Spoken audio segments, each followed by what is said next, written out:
Siyempre, yung pinakahuling medyo maraming nag-ano kay Senator Bato kasi he has not been reporting. So, probably we can touch on this also kung umabot man. Posibleng kasama sa tatalakayin sa pagdinig ng Committee on Ethics and Privilege sa March 4, Miyerkules, ang issue ng attendance o ang ilang buwan ng pagliban ni Senator Ronald Bato de la Rosa sa Senado. Ayon sa chairperson ng komite na si Senator Joseph Victor J.V. Ejercito, tuloy na ang pagdinig sa mga reklamo laban sa 6 na miyembro ng mataas na kapulungan ng Kongreso. Paliwanag ng senador na sa susunod na pagpupulong target ng komite na aprobahan ang kanilang internal rules. Bago formal na busisiin ang bawat reklamo, pag-aaralan din aniya ng mga miyembro ang kopya ng mga dokumento upang matukoy kung alin sa mga ito ang may sapat na basihan para ituloy.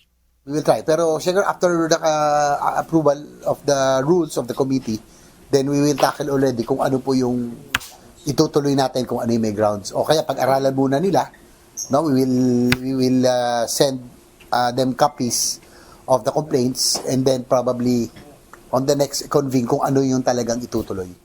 Gayunpaman, tumanggi muna si Senator Ejercito na pangalanan ang mga sangkot na mambabatas upang maging patas aniya sa proseso. Probably already discussed kung sino yung mga may grounds. No, yung right as of now there are 6 ethics complaint against senators. Yun nga lang, sabi ko nga I cannot divulge muna kasi unfair naman doon sa mga syempre may iba doon frivolous lang no, na wala naman talagang grounds. Pero yun some unfair for them. So kung talagang mag-progress at if the committee so finds there is really sufficient grounds for it to be elevated or to progress, then we will siguro doon lang natin sabihin kung sino po yung mga ethics complaint. Ayon pa kay Senator JV, maaari nang isama sa agenda ng komite ang mga pagpuna sa ilang buwan ng pagliban ni Senator Bato sa mga sesyon at pagdinig sa Senado.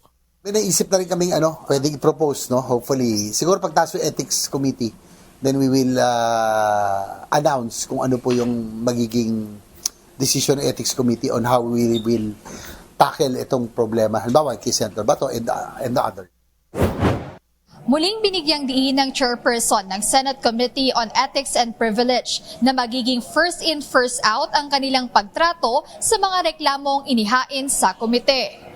Jed Neresina, UNTV News and Rescue. Diyos ang aming sandigan, serbisyo publiko ang aming pinahahalagahan.